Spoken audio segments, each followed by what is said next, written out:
Seorang remaja bernama Bongsok baru saja bangun di pagi itu. Anehnya selimutnya diikat di ranjang. Ia pun bersiap untuk pergi ke sekolah. Tapi anehnya lagi, ibunya memasukkan benda-benda berat ke tas Bongsok. Tak hanya itu, Bongsok juga disuruh untuk memakai pemberat di kakinya. Setelah selesai bersiap, ia berlari menuju halte bus. Di dalam bus, dia melihat seorang gadis berlari sepanjang jalan. Bongsok turun dari bus untuk naik ke bus lain. Kebetulan gadis itu juga menaiki bus yang sama. Namun gadis itu lupa mengisi saldo untuk membayarnya. Bongsok pun berinisiatif untuk membayarkan ongkos gadis tersebut. Gadis itu bernama Hisu. Bongsok diam-diam mencuri pandang pada wajah Hisu yang cantik itu. Tiba-tiba Bongsok terlihat melayang. Bongsok langsung merapalkan angka-angka. Lalu bus sedikit berguncang membuat Bongsok terjerembab, wajahnya membentur kaca. Hisu hanya bengong melihat Bongsok yang seperti itu. Sampai di sekolah, Bongsok pergi ke kelasnya sementara Hisu mendatangi ruang guru. Hisu mengobrol dengan salah satu gurunya, mengobrol tentang beasiswa masuk universitas. Ayah Hisu tidak punya banyak uang, jadi ia berusaha untuk mendapatkan beasiswa untuk meringankan beban ayahnya. Gurunya menyarankan agar Hisu ikut beasiswa dari jalur olahraga saja. Jika Hisu bisa mendapat nilai sempurna di ujian praktik olahraga, Hisu bisa masuk universitas. Hisu pun setuju dengan saran gurunya itu. Hisu kemudian masuk ke kelas yang sama dengan kelas Bongsok. Hisu mengenalkan dirinya sebagai murid baru pindah dari sekolah lain. Bongsok hanya bisa menatap Hisu tanpa kata, yang merasa terpesona dengan kecantikan Hisu. Lalu tiba-tiba Bongsok kembali melayang. Ia berusaha sekuat tenaga untuk tetap berada di tanah. Sementara itu, beralih di sebuah bandara, seorang pria berambut panjang baru saja tiba di kota Seoul. Dia berjalan ke parkiran menuju sebuah mobil delivery. Ia membuka bagasinya dan berganti baju. Terlihat sebuah tato besar dengan huruf F di punggungnya. Pria itu masuk ke dalam mobil dan memeriksa beberapa paket. Sebuah paket berisi telepon, memberitahunya sebuah angka 11. Terlihat juga foto seorang pria. Setelah itu ia pun mengendarai mobilnya pergi. Sepulang sekolah, ketua kelas bernama Gang Hun mengajak Hisu ke gimnasium sekolah. Di sana Hisu bisa menggunakan gimnasium untuk berlatih agar dia bisa mendapat beasiswa. Gang Hun pun meninggalkan Hisu di sana karena Hisu ingin langsung menggunakan gimnasium itu untuk latihan lari. Di tengah larinya, terlintas di benaknya sebuah kejadian mengerikan. Ia pun berhenti berlari. Beralih pada pria berambut panjang, dia bernama Frank. Frank masuk ke sebuah tempat dan mencari seorang bernama Eleven. Orang-orang pun heran, nama macam apa itu? Tapi ternyata bos mereka di sana paham dengan nama itu dan menyuruh pegawai-pegawainya pergi. Ternyata nama itu adalah sebuah kode untuk orang-orang yang punya superpower. Frank berkata dia datang ke situ untuk membunuh Eleven. Pria yang berjuluk Eleven itu pun tak terima. Dia mengambil beberapa stick golf dan memelintirnya jadi satu. Lalu terjadilah pertarungan mereka berdua. Di tengah pertarungan terlihat Frank juga punya superpower, yaitu bisa menyembuhkan dirinya sendiri dengan cepat. Lalu Eleven terlihat terlempar dari jendela gedung dan jatuh di jalanan. Dia pun mati.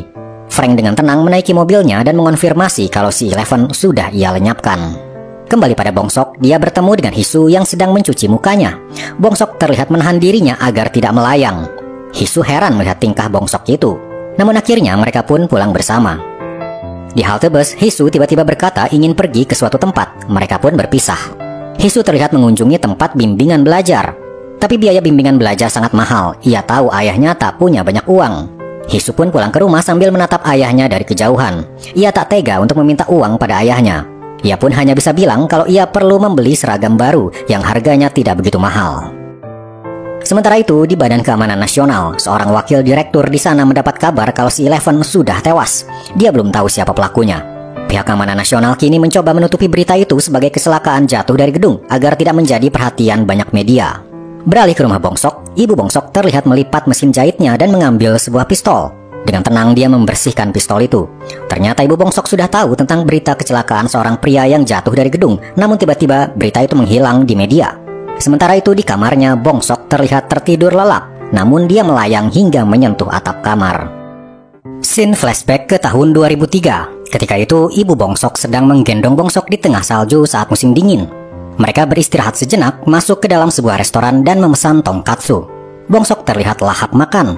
Sesekali dia melayang yang langsung ditahan oleh ibunya dengan kakinya. Selesai makan, ibu Bongsok menggendong Bongsok lagi menuju sebuah gudang tak terpakai. Dia menyewa gudang itu selama 3 tahun dan dibayar di muka. Si pemilik gudang tentu saja senang. Satu pesan ibu Bongsok, jangan sampai si pemilik itu datang ke gudang tersebut. Mungkin ibu Bongsok tak ingin ia melihat Bongsok ketika melayang-layang yang mungkin bisa jadi masalah. Sepanjang hari Bongsok selalu digendong ibunya. Suatu hari ibu Bongsok bertemu dengan seorang pedagang daging. Ibu itu punya anak disabilitas, tapi dia merelakan anaknya itu pergi keluar. Ibu Bongsok pun sadar, ia tak bisa selamanya menggendong Bongsok. Suatu hari nanti Bongsok akan tumbuh besar dan harus bisa mandiri. Makanya ibunya kini mempersiapkan jaring dan perlengkapan lain di gudang tempat mereka tinggal. Ibu Bongsok mulai melatih Bongsok untuk bisa berjalan sendiri. Yang unik dari Bongsok adalah setiap Bongsok merasa bahagia, kemampuan melayangnya akan meningkat. Sedikit demi sedikit Bongsok pun mulai bisa berjalan seperti anak normal lainnya, walaupun ia harus menggunakan pemberat di kakinya. Suatu hari Bongsok melihat teman-temannya sedang bermain superhero. Bongsok merasa ingin memperlihatkan kemampuan melayangnya pada teman-temannya itu agar terlihat seperti superhero juga. Ia pun mulai naik ke Climbers Playground dan melompat. Seketika ia pun melayang, membuat semua anak-anak di sana terkagum-kagum. Namun satu dari mereka merasa ingin seperti Bongsok juga. Ia langsung jatuh dan terluka. Akibat dari kejadian itu, ibu Bongsok dipanggil oleh guru di sekolah. Gurunya berkata seorang anak meniru apa yang Bongsok lakukan dan berakhir dengan luka. Ibu Bongsok hanya bisa meminta maaf atas kejadian tersebut. Bongsok pun dinasehati oleh ibunya agar jangan memamerkan kekuatannya itu. Superhero tidak memamerkan kekuatannya, ujar ibu Bongsok. Yang kau harus miliki adalah rasa empati dan rasa memahami orang lain. Malam harinya, di tengah hujan lebat, Bongsok terlihat menangis karena kejadian tadi siang. Tiba-tiba ia mulai melayang tinggi. Untung saja ia berpegangan pada seutas tali. Ibunya untung datang dan segera berusaha menyelamatkan Bongsok. Sambil memeluk Bongsok, ibunya meminta maaf dan akan berjanji akan selalu melindungi Bongsok. Kembali ke masa Bongsok saat SMA, hari itu pun sedang hujan. Di dalam bus, Bongsok melihat seorang gadis memakai jas hujan berlari di pinggir jalan. Dialah Hisu yang lagi-lagi berlari hingga ke sekolah. Di depan gerbang sekolah, para murid berlarian agar tidak datang terlambat. Hisu berlari dan tiba-tiba menabrak Bongsok hingga terpental jauh. Beralih pada Frank, dia kini mendapat misi untuk membunuh seseorang lagi. Targetnya kali ini bernama Seven. Seven adalah seorang penjual di toko buku. Frank langsung menantang Seven dan berkata kalau dia akan melenyapkan Seven. Ia pun langsung bersiaga.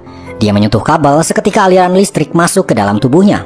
Lalu Seven mengambil sebuah baterai untuk menambah kekuatan listriknya. Mereka berdua pun bertarung dengan sengit.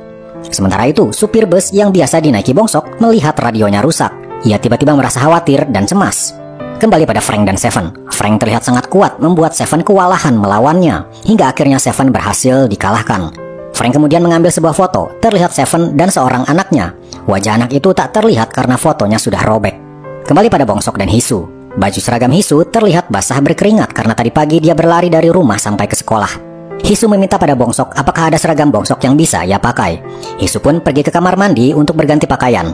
Tapi tak ia sadari ada seorang siswa laki-laki membuntutinya, sepertinya ingin mengintipnya. Untungnya Gang Hun melihatnya dan segera menghadang siswa tersebut yang bernama Kiso. Kiso terlihat marah kemudian menantangnya berkelahi. Mereka pun pergi ke belakang sekolah, lalu Kiso langsung menyerang Gang Hun. Tapi di luar dugaan, ternyata Gang Hun punya kekuatan yang besar, seolah dia memiliki superpower. Gang Hun semakin terbawa emosi dan memukul Kiso, hingga akhirnya ia meninju sebatang pohon besar untuk melampiaskan emosinya. Kiso kalah, Gang Hun pergi meninggalkannya. Kembali pada Hisu, kini ia sudah berganti seragam. Dan saat pulang sekolah, Hisu dan Bongsok terlihat pulang bersama karena Hisu ingin ditemani untuk membeli seragam sekolah yang baru. Mereka pun datang ke sebuah toko seragam, lalu Hisu membeli beberapa seragam untuk dirinya. Beralih ke Badan Keamanan Nasional, mereka kembali menerima berita kalau seorang bernama Seven ditemukan tewas. Wakil direktur terlihat cemas mendengar kabar ini. Sementara itu, berita di TV menayangkan toko buku yang dikelola Seven habis terbakar. Namun anehnya, semua CCTV hancur. Berita itu ditonton oleh ayahnya Hisu dan juga ibunya Bongsok. Beralih pada Frank, kini dia mendapat misi baru lagi, melenyapkan seseorang bernama Three. Sementara itu, Bongsok dan Hisu sedang ada di minimarket, membeli beberapa makanan. Di depan minimarket, mereka makan sambil mengobrol. Mereka bercerita tentang orang tua mereka. Ibu Bongsok berjualan tongkatsu, sementara ayah Hisu berjualan ayam goreng. Ketika mengobrol, mereka melihat teman sekelas mereka pulang dengan muka babak belur. Bongsok berkata pada Hisu kalau dia namanya Kiso, seorang perundung yang biasa membuli murid lain di sekolah.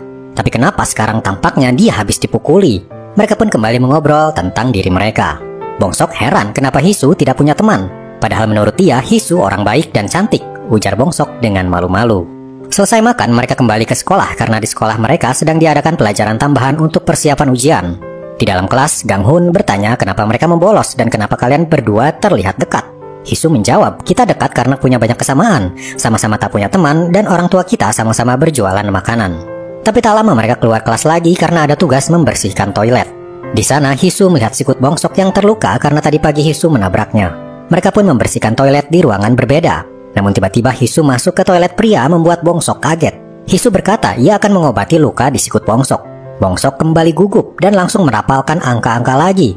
Dia tak berani menatap wajah Hisu, atau dia pasti akan melayang saking bahagianya. Hisu terlihat heran kenapa Bongsok selalu merapal angka. Setelah selesai mengobati Bongsok, Hisu pun pergi.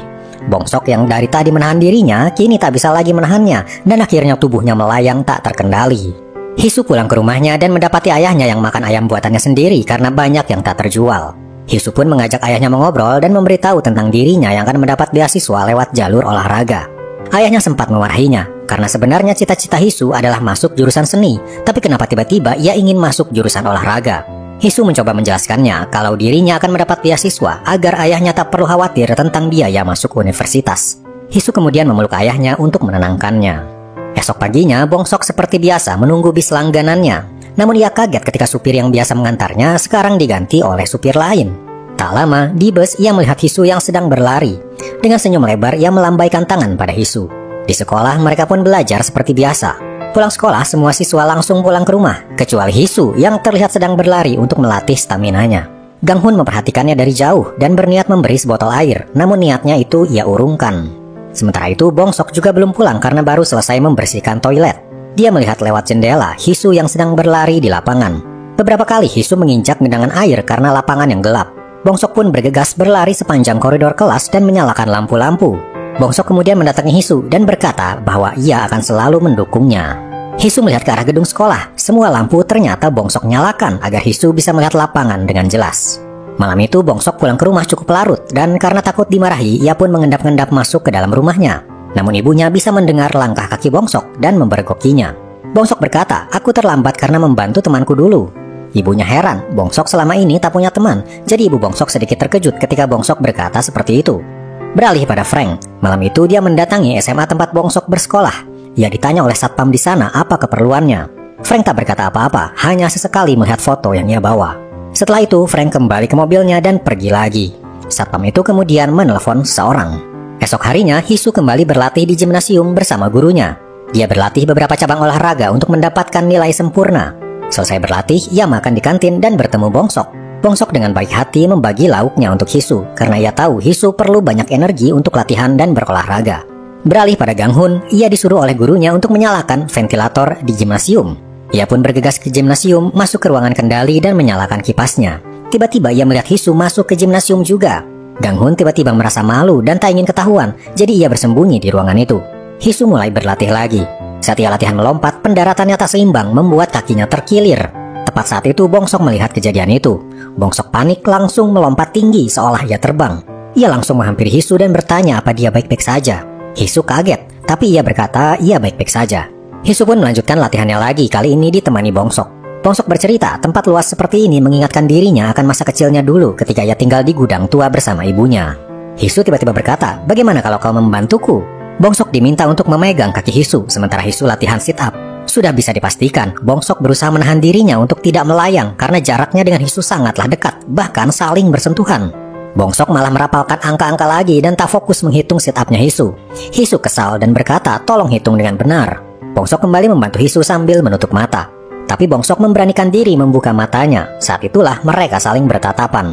Saat itulah Bongsok tak bisa lagi menahan dirinya, ia mulai melayang tak terkendali. Lalu Bongsok jatuh berdebam. Untungnya muncul seorang wanita bertugas untuk membersihkan lantai gimnasium. Mereka berdua pun menyudahi latihan Hisu dan pulang. Hisu mengajak Bongsok untuk membeli makanan dan pulang bersama, tapi Bongsok menolaknya dan bergegas pulang duluan. Sementara itu, ketika semua orang sudah pulang, Ganghun keluar dari ruang kontrol. Ia melihat semua kejadian selama Hisu dan Bongsok ada di sana sepanjang hari. Ia merasa cemburu dan kesal. Ganghun kemudian melompat tinggi dan menampar tembok, membuat tembok itu langsung hancur. Esok harinya, selesai pelajaran sekolah, Hisu kembali berlatih di gimnasium. Tapi dia tak bisa berkonsentrasi, teringat kejadian kemarin ketika dia melihat sendiri Bongsok melayang di depan matanya. Selesai latihan, Hisu pun kembali ke kelas dan mengajak Bongsok pulang bersama. Tapi karena saat itu hujan, mereka berteduh di minimarket. Hisu tiba-tiba berkata, sepatunya ketinggalan di gimnasium. Bongsok pun dengan baik hati mau mengambilkan sepatunya untuk Hisu. Tapi diam-diam Hisu mengikuti Bongsok. Hisu melihat jejak sepatu Bongsok menuju lantai atas. Lalu tiba-tiba jejak itu menghilang. Hisu pun semakin curiga, jangan-jangan Bongsok melayang lagi. Ia pun memanggil Bongsok. Bongsok muncul, terlihat dia melepas sepatunya. Ternyata kecurigaannya Hisu selama ini menganggap Bongsok bisa melayang karena Bongsok selalu merapalkan sesuatu semacam mantra. Bongsok pun bercerita yang dia rapalkan adalah pi, sebuah rasio lingkaran dalam matematika. Saat mengobrol, Hisu melihat plester di sikut Bongsok terbuka. Ia pun menyentuh Bongsok untuk menutup lukanya. Dan keajaiban itu terjadi lagi. Bongsok lagi-lagi melayang, kali ini tepat di depan mata Hisu. Hisu hanya bisa tertegun melihat Bongsok perlahan naik membumbung tinggi. Bongsok menggapai-gapai meminta bantuan Hisu untuk mengambilkan tasnya. Tapi tas itu terlalu berat dan Hisu pun tak bisa menggapai Bongsok yang berada terlalu tinggi. Hisu tiba-tiba punya ide, ia langsung melompat menggapai Bongsok. Hal itu berhasil dan Bongsok bisa turun lagi. Tapi ia kembali akan melayang, jadi Hisu mencoba memeluk Bongsok agar tetap berada di tanah. Tapi hal itu justru membuat Bongsok semakin bahagia dan kemampuan melayangnya makin tak terkendali. Namun akhirnya mereka bisa berjalan pulang dengan Bongsok yang dituntun oleh Hisu. Sesekali Bongsok terlihat akan melayang sehingga Hisu harus memeganginya erat-erat. Hisu pun mengantar Bongsok sampai ke rumahnya karena ia khawatir Bongsok akan melayang jika berjalan sendirian. Mereka berdua sampai di rumah Bongsok disambut ibunya. Ibunya melongo melihat Bongsok yang tak punya teman kini malah pulang bersama seorang gadis manis. Hisu terlihat menggandeng lengan Bongsok, membuat ibunya semakin bahagia melihat hal tersebut. Hisu pun memperkenalkan dirinya sebagai teman sekelas Bongsok. Namun sepertinya ibu Bongsok ingin mereka menjadi lebih dari sekedar teman. Hisu dan Bongsok pun disuguhi tongkatsu sebagai makan malam mereka. Sementara itu, di malam berhujan, Frank memasuki sebuah gedung. Di sana ia masuk ke sebuah salon. Pemiliknya seorang wanita menyambut Frank. Sambil berbasa-basi, Frank meminta rambutnya dikeramas olehnya. Frank bertanya pada wanita itu apa dia sudah punya anak. Wanita itu merasa tak nyaman ditanya seperti itu dan curiga mungkin Frank adalah orang jahat. Frank menyebut kode nama wanita itu, lalu wanita itu langsung menyerang Frank. Terjadilah pertempuran mereka berdua. Mereka bertarung dengan sengit, bahkan menggunakan senapan. Frank beberapa kali terluka oleh serangan wanita tersebut, namun dalam sekejap lukanya sembuh lagi dan Frank kembali menyerangnya. Akhirnya wanita itu tak bisa menang dari Frank, ia pun tewas di tangan Frank. Sementara itu ayah Hisu yang sedang berjualan ayam goreng mendapat telepon. Hisu menelpon memberitahu kalau malam itu ia akan pulang larut karena sedang ada di rumahnya Bongsok. Lalu sebuah telepon masuk lagi, kali ini ada yang memesan ayam goreng. Ayah Hisu pun dengan semangat menyiapkan pesanan pertamanya itu. Sementara itu Hisu dan Bongsok masih makan di rumahnya Bongsok. Ibunya terlihat sangat senang dengan kedatangan Hisu. Dia bahkan memberikan sepiring besar apel sebagai dessert, membuat Hisu bingung bagaimana cara dia menghabiskan semua makanan itu. Tak lama kemudian muncul serombongan orang seperti habis dari hiking untuk makan tongkatsu. Bongsok mengajak Hisu ke lantai 2. Di lantai 2 mereka berdua pun mengobrol. Hisu meminta maaf karena dia jadi memergoki Bongsok yang punya kemampuan melayang. Bongsok menerima permintaan maaf Hisu lalu menunjukkan sesuatu padanya. Dia mengajak Hisu ke kamarnya. Hisu terpana melihat hamparan kardus di atap kamar. Semuanya itu disiapkan agar Bongsok tidak terluka jika ketika tidur ia melayang. Hisu lalu penasaran kenapa setiap Bongsok melayang dia selalu merapalkan angka pi. Bongsok menjawab itu sudah kebiasaannya. Setiap kali aku bahagia aku selalu melayang. Tapi sebenarnya sudah lama aku tak melayang hingga akhir-akhir ini saja. Hisu jadi penasaran, memangnya akhir-akhir ini apa yang terjadi? Kita baru bertemu akhir-akhir ini, dan setiap kali aku dekatmu, kau selalu melayang. Apa itu artinya kau bahagia jika dekat denganku? Bongsok gugup setengah mati dan mencoba menghindar, tapi Hisu malah makin menggodanya.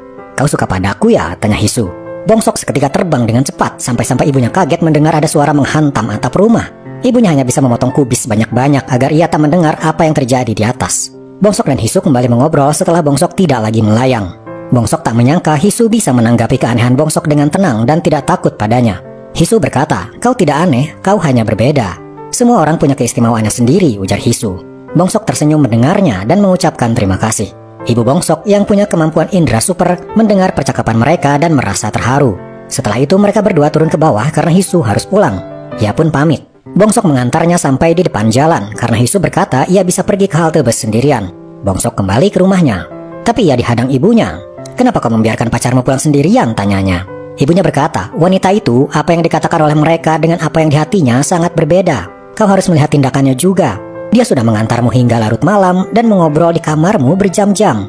Ingat, tak ada gunanya jika kau melambaikan tangan kalau busnya sudah berangkat. Bongsok pun mengerti maksud ibunya dan bergegas kembali mengejar Hisu. Dengan memakai jas hujan bergambar dino, ia berlari di tengah hujan. Ia melepaskan pemberat di kakinya dan mulai melompat tinggi. Sambil berteriak memanggil Hisu, dia mengejarnya. Hisu menengok ke belakang, melihat Bongsok melompat-lompat mendekatinya. Bongsok akhirnya berhasil menyusulnya. Aku akan mengantarmu, ujar Bongsok. Kenapa? Tanya Hisu. Karena aku ingin, jawab Bongsok pasti. Sementara itu, Frank yang baru saja mengalahkan wanita pemilik salon berjalan keluar. Tak sengaja ia bertemu ayah Hisu yang akan mengantar pesanan ayam goreng. Frank bersikap waspada, namun sepertinya ayah Hisu bukanlah ancaman dan hanya sedang kebingungan mencari alamat. Frank pun pergi, sementara ayah Bongsok masuk terus ke dalam gedung mencari alamat kios untuk mengantar ayam goreng. Esok harinya, Bongsok kembali bersiap ke sekolah, padahal hari itu hari Sabtu. Penampilannya kini berbeda dengan rambut disisir rapi. Ibunya jadi curiga, tapi di dalam hatinya ia tahu pasti Bongsok sedang jatuh cinta. Bongsok ingin menemani Hisu berlatih di gimnasium. Di sana mereka melihat sebuah bekas tangan di tembok dan bingung siapa yang melakukannya. Namun mereka kembali fokus pada latihan Hisu. Hisu melihat gaya rambut Bongsok yang berbeda hari itu dan berkata style itu tak cocok denganmu. Setelah lama berlatih, Hisu beristirahat sejenak dan mengobrol dengan Bongsok. Hisu berkata, "Kemarin kau sudah mengungkapkan rahasiamu padaku. Sekarang giliranku mengungkapkan rahasiaku padamu." Hisu lanjut berkata, "Apa kau tak merasa heran kenapa aku pindah sekolah ketika sudah semester 2 di saat ujian kelulusan sebentar lagi diadakan? Sebenarnya di sekolahku dulu aku berkelahi dengan 17 orang. 17 orang melawanku dan aku yang menang. Bongsok, kau bisa melayang kan? Sedangkan aku tak bisa terluka." Bongsok pun teringat ketika beberapa hari lalu Hisu terkilir kakinya tapi tak lama berjalan seperti biasa seolah tak terjadi apa-apa. Hisu bercerita tentang masa lalunya. Dulu sewaktu dia masih kecil, dia dan ayahnya sering berpindah-pindah. Mereka hanya tinggal di satu tempat selama 2 atau 3 tahun, lalu pindah lagi ke tempat lain seolah ayahnya takut akan sesuatu. Tapi ketika Hisu sudah SMA, ayahnya mulai bertekad untuk menetap dan tidak akan pindah lagi agar Hisu bisa masuk universitas. Kemudian ayah Hisu membeli sebuah rumah kecil dan bekerja sebagai pekerja tambang. Hisu pun bersekolah di salah satu SMA di daerah situ. Ujian kelulusan hanya tinggal 4 bulan lagi dan para siswa serius belajar agar bisa masuk universitas yang mereka inginkan. Tapi di antara mereka ada beberapa siswi perempuan yang sering membuli. Seorang siswi kaya bernama Solji terlihat dibuli oleh mereka. Pemimpin mereka meminta AirPod padanya dengan dalih untuk meminjam. Solji hanya bisa menurut saja, ia terlalu takut pada para pembuli. Hisu memperhatikan kejadian itu dan merasa kesal, tapi ia menahan dirinya untuk tidak ikut campur. Di rumahnya, Hisu sering mengobrol dengan ayahnya dan mengerti betapa ayahnya berusaha keras untuk dirinya agar ia bisa masuk universitas. Itulah mengapa setiap ia melihat Solji dibully, Hisu selalu menahan dirinya untuk tidak cari gara-gara. Ia hanya ingin lulus dan masuk universitas demi membantu ayahnya juga. Hisu hanya bisa melaporkan kejadian pembulian itu pada guru. Gurunya kemudian memanggil para pembuli itu dan hanya diberi peringatan saja. Namun itu membuat para pembuli menjadi marah karena ada seorang siswa yang berani melaporkan mereka. Pemimpin mereka bernama Yura dengan marah mengeluarkan pisau cutter dan mulai merobek buku-buku para siswa lain sambil berjalan termasuk buku Hisu. Kejadian semakin memanas karena datangnya pacar Yura yang juga seorang cowok pembuli. Seorang siswa cowok di sana mencoba menghentikan Yura yang memegang pisau. Tapi pacar Yura langsung menghajar cowok itu sambil berkata, "Berani-beraninya kau menyentuh pacarku." Ia dipukuli habis-habisan dan diseret keluar kelas. Pulang sekolah, Hisu mengikuti cowok yang dipukuli itu bermaksud meminta maaf. Hisu berkata, "Kenapa kau tidak melapor pada guru kalau kau dipukuli?" Tapi dia menjawab, "Kita ini sudah kelas 3. Semua orang fokus untuk ujian kelulusan. Sebaiknya kau juga jangan cari gara-gara dan diam saja." Hisu hanya terdiam, ia bahkan tak berani meminta maaf. Sementara itu pembulian pada Solji semakin menjadi. Dia kini disiram air dan disiksa oleh para pembuli. Hisu melihat itu semua dan emosinya hari itu tak bisa ia tahan lagi. Ia bangkit dari kursinya dan tiba-tiba mengajak Yura untuk keluar. Di luar, Yura dan teman-temannya mengeroyok Hisu. Mereka berkelahi di genangan lumpur ditonton oleh semua siswa di sekolah. Yura menggunakan pisaunya dan menyabet Hisu. Luka di leher Hisu terbuka. Namun hanya dalam hitungan detik, luka itu kembali menutup. Yura melihatnya dan ketakutan. Pacar Yura muncul membawa tongkat baseball dan memukuli Hisu. Tapi Hisu bisa bangkit lagi dan balik menghajar pacar Yura itu. Anehnya, akibat kejadian itu malah Hisu lah yang disalahkan dan dikeluarkan dari sekolah sementara yang lain tidak. Bahkan ayah Hisu harus meminta maaf pada setiap orang tua dari anak-anak yang waktu itu berkelahi dan membayar ganti rugi yang tidak sedikit. Alasan kenapa Hisu lah yang disalahkan karena Hisu tak mengalami luka sedikit pun dari tragedi pengeroyokannya itu. Ayah Hisu kemudian berkata, "Kau punya kemampuan penyembuhan sama sepertiku. Dan kau mewarisi sifat tak bisa diam ketika melihat ketidakadilan dari mendiang ibumu. Hisu, ibumu pasti bahagia jika bisa melihatmu sekarang," ujar ayahnya. Sementara itu, siang itu ayah Hisu pergi lagi ke kios kemarin untuk mengambil pembayaran ayam goreng yang belum dibayar.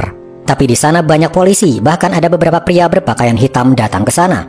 Ayah Hisu diam-diam mendekati mobil mereka dan membenturkan pintunya ke mobil tentara di sebelahnya. Tak lama kemudian, tentara itu marah pada orang-orang tersebut. Dari kejauhan, tampak ibu Bongsok juga kebetulan ada di situ. Dengan kemampuan indera supernya, dia melihat ayah Hisu di sana. Sementara itu di Badan Keamanan Nasional, wakil direktur bernama Min lagi-lagi menerima laporan seorang agen dengan kemampuan super tewas. Selama beberapa hari ini, orang-orang yang dibunuh oleh Frank adalah agen-agen yang dulu bekerja sebagai intelijen karena kemampuan supernya. Min curiga orang yang melenyapkan para agen itu ada hubungannya dengan Amerika. Sementara itu, di sebuah rumah pemakaman, Frank masuk untuk melayat. Yang meninggal adalah wanita yang kemarin Frank bunuh. Frank duduk di sana dan datang seorang remaja yang merupakan anak laki-laki dari wanita itu. Frank bertanya, apakah wanita itu seorang ibu yang baik? Remaja itu menjawab, ya, dia ibu yang baik. Di sana, Frank merasa sedikit cemas atau mungkin juga merasa bersalah. Kembali ke Badan Keamanan Nasional, seorang pria masuk ke sana yang ternyata juga seorang kepala sekolah di sekolahnya Bongsok. Joe ternyata sengaja mengumpulkan anak-anak dengan kemampuan super untuk bersekolah di sekolahnya agar bisa diawasi oleh Badan Keamanan Nasional. Jadi selain Bongsok, Hisu, ada juga siswa-siswa lain dengan super power seperti Gang Hun. Sementara itu, Frank terlihat mengunjungi rumah pemakaman lainnya. Yang meninggal adalah Seven, pria dengan kekuatan listrik. Dan ternyata anak dari Seven adalah seorang supir bus yang biasa mengantar Bongsok dan Hisu. Dia bernama Gedo. Tangannya terkepal, memegang baterai yang ayahnya pakai ketika berkelahi melawan Frank dulu. Esok harinya di sekolah, Kiso terlihat mulai bersekolah lagi setelah beberapa hari absen. Pagi itu di kelas, mereka kedatangan siswi baru. Ternyata dia adalah teman ketika Hisu bersekolah dulu, siswi yang pernah Hisu bantu. Beralih pada Gedo, si supir bus. Ketika dia masih remaja, ternyata dia juga punya kekuatan listrik seperti ayahnya. Suatu hari dia menemukan ibunya tergeletak di dalam apartemennya hingga akhirnya ibunya meninggal.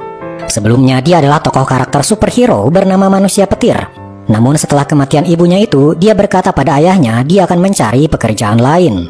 Gedo pun mencoba mencari pekerjaan dan membuat banyak surat lamaran. Namun sudah beberapa kali melamar, hasilnya nihil. Ia pun putus asa dan pada suatu malam ia mabuk untuk melupakan bebannya itu. Tak jauh dari sana, sebuah bus terlihat mogok, sepertinya kehabisan daya listrik di akinya. Gedo pun datang dan langsung menggunakan kekuatan listriknya untuk mengisi daya. Seketika dayanya terisi dan bus itu berjalan lagi. Berkat kejadian itu, ia pun diajak oleh supir bus ke perusahaan bus itu dan Gedo diterima sebagai supir di sana. Untuk mencegah dirinya mengeluarkan listrik, dia menggunakan sarung tangan ketika menyetir. Ia pun mulai bertemu dengan Bongsok dan Hisu setiap hari. Hingga pada suatu hari, sebuah kabar membuatnya down. Ayahnya dikabarkan meninggal di toko bukunya karena kebakaran. Tapi ketika ia memegang baterai milik ayahnya, ia melihat kejadian sebenarnya, di mana Frank dan ayahnya sedang bertarung dan Frank membunuh ayah Gedo. Beralih ke sekolah Bongsok, saat itu istirahat makan siang. Bongsok dan Hisu makan berdua sambil mengobrol. Lalu datanglah siswi baru, teman Hisu di sekolahnya dulu. Katanya dia belum punya teman dan ingin berteman dengan mereka. Ketika mereka makan, di meja lain terlihat Kiso mendatangi Gang Hun dan mulai cari masalah lagi. Dia mengacak-ngacak makanan Gang Hun. Tampaknya Kiso masih tak terima dirinya kalah setelah dihajar Gang Hun. Kiso makin menjadi. Ia mengambil kacamatanya lalu meludah di makanannya Gang Hun, mencoba memprovokasinya. Gang Hun menahan emosinya karena jika ia mengamuk, seluruh sekolah bisa tahu kekuatannya. Melihat kejadian itu, Bongsok mencoba membantu Gang Hun dengan mengambilkan kacamatanya untuk dibersihkan. Sementara itu, kita beralih ke Badan Keamanan Nasional. Wakil Direktur Min Yong Jun akhirnya mendapat foto Frank, orang yang selama ini membunuh para agen rahasia berkekuatan super. Dia mendapat info latar belakang Frank. Frank adalah orang Korea tapi masa kecilnya dihabiskan di Amerika. Dan nama Frank adalah sebuah code name, bukan nama asli. Min Yong Jun yakin ini adalah perbuatan Amerika, khususnya CIA. Kembali lagi pada Bongsok, dia kini sedang menemani Hisu latihan. Di handphonenya dia menyetel lagu-lagu untuk Hisu. Mata mereka kembali bertatapan dan lagi-lagi Bongsok mulai melayang. Hisu langsung membantu memasangkan tas sementara Bongsok merapalkan angka pi untuk mengalihkan fokusnya. Setelah ia mulai tenang, Bongsok menyimpan HP-nya untuk menemani Hisu dengan lagu-lagu, sementara Bongsok kembali ke kelas untuk pelajaran tambahan. Mereka saling memberi semangat. Sementara itu, Frank terlihat berada di truknya. Kali ini dia mendapat misi lagi dan targetnya adalah ibu Bongsok. Ternyata ibu Bongsok dulunya merupakan agen rahasia juga dan Frank bertugas melenyapkannya. Kembali pada Bongsok yang baru saja selesai pelajaran tambahan, ia kembali menemui Hisu. HP Bongsok baterainya habis karena dari tadi menyala. Bongsok tiba-tiba cemas dan berkata ia akan pulang duluan. Ia takut ibunya akan menelponnya. Hisu pun pulang sendiri malam itu. Sampai di toko ayahnya, Hisu mendapat kejutan. Ia dibelikan HP oleh ayahnya. Walaupun ayahnya tak punya banyak uang, ia berkata HP itu berguna jika suatu saat terjadi sesuatu. Beralih pada Min Yong Jun, dia saat ini kedatangan konselor dari Amerika. Mereka berbicara tentang Frank, di mana Min Yong Jun mencurigai kalau Frank ditugasi oleh CIA dari Amerika untuk membunuh semua agen di Korea ini. Beralih pada ibu Bongsok, di restorannya dia kedatangan seorang pria, dialah Frank. Saat itu restorannya sepi dan ibu Bongsok yang melihat Frank bukan seperti orang Korea menerjemahkan menu-menunya pada Frank. Namun ibu Bongsok melihat kecurigaan pada diri Frank. Ia pun mengirim pesan pada Bongsok agar jangan pulang dulu. Tapi karena HP Bongsok mati, ia tak menerima pesan itu. Ibu Bongsok kemudian mulai menyajikan tongkatsu untuk Frank. Ketika Frank makan, Bongsok sampai di sana. Ibunya melotot padanya sambil berpura-pura tak mengenal Bongsok. Ibunya menyambutnya seperti pelanggan umum. Bongsok awalnya hanya bengong, namun tampaknya ia tahu ada sesuatu yang tak beres. Bongsok pun pura-pura tak kenal ibunya dan memesan seporsi tonkatsu seolah ia pelanggan di sana. Di dapur, ibunya mengambil pistol dan menyimpannya di balik pinggangnya. Sementara itu, Min Yong-jun bernegosiasi dengan pihak konselor Amerika untuk menunda misi mereka membunuh para agen di Korea atau akan terjadi keributan di antara mereka. Akhirnya konselor itu setuju dan mengirim pesan pada Frank. Di ponsel Frank, tulisan "Tunda" terlihat di layar, membuat Frank yang tadinya akan menyerang ibu Bongsok menghentikan aksinya. Frank pun keluar dari restoran, membuat ibu Bongsok lega. Setelah itu, ibu Bongsok langsung memarahi Bongsok kenapa pesannya tak ia balas. Bongsok bercerita kalau HP-nya mati. Ibu Bongsok berkata, apapun yang terjadi, HP-mu harus selalu menyala. Bongsok masih bingung apa yang sebenarnya terjadi, tapi ibunya tak bisa menceritakannya. Sementara itu, Frank yang sedang menyetir tiba-tiba teringat masa kecilnya. Frank kecil sedang berada di ladang, sedang menghabisi anak-anak lain. Setelah itu, tembakan terjadi pada dirinya membuat Frank harus berlari menghindar. Ingatan itu membuatnya tak fokus dan hampir saja menabrak sebuah bus. Bus itu ternyata disupiri Gedo dan dia melihat Frank. Ia tahu Frank lah yang membunuh ayahnya. Ia pun langsung menyuruh para penumpang untuk turun. Setelah itu dia putar balik dan mulai mengejar Frank. Frank tak tahu kalau Gedo adalah anak dari agen yang ia bunuh. Ia sadar dirinya dikejar lalu kemudian ia tancap gas. Gedo semakin mendekati mobil Frank lalu terjadilah saling tabrak-menabrak dari sisi kendaraan. Frank membuat sebuah mobil terguling hingga menghalangi bus Gedo. Frank pun kabur berbelok ke sebuah ladang. Di ladang itu Frank teringat lagi masa kecilnya. Ketika ia masih kecil, ia ditembaki di ladang sementara ia hanya bisa berlari. Lalu ia tiba di sebuah camp. Ternyata semua itu adalah latihan untuknya dan untuk anak-anak lain yang sejak kecil dilatih menjadi seorang pembunuh. Kembali ke masa sekarang, Gedo ternyata masih mengejar Frank hingga ke ladang. Tiba-tiba dari samping, Frank menabrak bus itu. Gedo turun dari bus dan langsung menyerang Frank. Tapi Gedo tak punya keahlian bertarung, dia hanya punya kekuatan listrik sehingga Frank dengan mudah bisa mengalahkannya. Setelah membereskan Gedo, Frank melaju menuju target selanjutnya, yaitu ayahnya Hisu. Ia sampai di restoran ayam gorengnya namun sayangnya sedang tutup. Frank melihat buan pesanan, terlihat sebuah alamat. Tampaknya ayah Hisu sedang mengantar ke alamat itu. Tanpa membuang waktu, Frank mengendarai mobilnya di sepanjang jalanan sempit, membuat orang-orang menyingkir. Bermodalkan maps, Frank terus melaju ke alamat yang ia tuju. Ketika hampir sampai, ia melihat ayah Hisu sedang naik motor mengirim ayam goreng. Frank mengejar lalu menabraknya. Lalu dengan sadis, Frank menggilas ayah Hisu berkali-kali. Setelah itu, Frank pergi menuju tempat sepi. Namun ia tak tahu, ternyata sedari tadi ayah Hisu bersembunyi di bawah mobil. Ayah Hisu langsung membuat perhitungan dengan Frank, memukulinya berkali-kali hingga Frank tak sadarkan diri. Ayah Hisu melihat dokumen di dalam mobil. Ia kini paham, ternyata semua agen seangkatannya sedang dalam target pembunuhan. Tiba-tiba Frank bangkit lagi, lalu terjadilah pertarungan mereka berdua. Mereka berdua sama-sama punya kekuatan super bisa menyembuhkan diri, sehingga pertarungan itu benar-benar brutal. Luka tusuk, luka sayat, patah tulang, semua sudah mereka alami. Namun hanya dalam hitungan detik, semua itu sembuh kembali. Pertarungan kini terjadi di dalam mobil. Mobil berguncang hebat akibat serangan yang dilakukan oleh keduanya. Hingga akhirnya ayah Hisu berhasil membuat Frank kehabisan tenaga dan babak belur. Frank lalu berkata, "Apa anakmu bersekolah di sekolah Jongwon?" Ayah Hisu kaget, dari mana Frank tahu tempat sekolah Hisu? Ia kembali memukuli Frank hingga darah menggenang. Ayah Hisu mengambil ponsel Frank dan mengirim sebuah pesan, "Kubunuh kau." Dia mencoba membakar mobil sementara Frank masih ada di dalamnya. Sementara itu, esok paginya, Bongsok diberi power bank besar oleh ibunya agar ia tak lagi kehabisan baterai di HP-nya. Akibat sikap overprotektif ibunya itu, Bongsok jadi murung. Bahkan ketika Hisu mengajaknya makan setelah pulang sekolah, Bongsok menolaknya dan berkata akan langsung pulang ke rumah. Hari-hari Bongsok dan Hisu kini dihabiskan sendiri-sendiri. Semakin waktu berlalu, hari ujian kelulusan pun semakin dekat. Bongsok kini setiap habis pelajaran, dia langsung pulang dan belajar di rumah, sementara Hisu berlatih sendirian di gimnasium. Bongsok dan Hisu sebenarnya sama-sama merasa kehilangan. Hingga di malam sebelum ujian, ketika Bongsok belajar, sebuah pesan masuk ke HP-nya. Ternyata dari Hisu, bertanya, "Kau sedang apa?" Bongsok menjawab, ia sudah bersiap untuk tidur. Hisu mengucapkan selamat malam. Bongsok tak sengaja mengirim simbol hati, membuatnya tiba-tiba panik sendiri. "Matikan lampu," balas Hisu. Ternyata Hisu sedari tadi memperhatikan jendela kamar Bongsok dari kejauhan. Bongsok yang memang sudah rindu dengan Hisu nekat melompat keluar dari jendela, menyeberangi sungai untuk menemui Hisu. Mereka pun mengobrol berdua di sebuah bangku di pinggir sungai. Hisu mengira Bongsok kini menjauh dari dirinya karena ingin fokus belajar. Tapi Bongsok menjelaskan, itu karena ibuku selalu menyuruhku langsung pulang. Lalu tiba-tiba Hisu mengambil sebuah batu besar dan menyimpannya di pangkuan Bongsok. Hisu lalu berkata, "Aku merindukanmu." Bongsok ingin berkata hal yang sama, namun tiba-tiba salju turun. Sementara itu, di suatu malam di sekolah Bongsok, Seseorang masuk ke gimnasium dan melihat ring basket. Beberapa hari kemudian, para siswa sedang ada di gimnasium untuk berolahraga. Mereka pun mulai berolahraga bebas apapun yang mereka mau. Bongsok diajak bermain badminton oleh Gang Hun, sementara Hisu masih berlatih untuk ujian praktek masuk universitas. Seorang siswi yang hobi merekam video merekam semua kegiatan para siswa di hari itu. Hisu terlihat sedang latihan melompat sambil mengukur tinggi lompatannya. Namun tanpa ia tahu, ring basket di sampingnya sekrupnya perlahan mengendur. Tiba-tiba skrup terlepas, ring basket mengayun ke arah Hisu. Gang Hun dan Bongsok melihatnya, mereka spontan berlari ke arah Hisu. Seperti flash, Gang Hun berhasil menyelamatkan Hisu. Sementara Bongsok, ia gagal karena terhambat oleh pemberat di kakinya.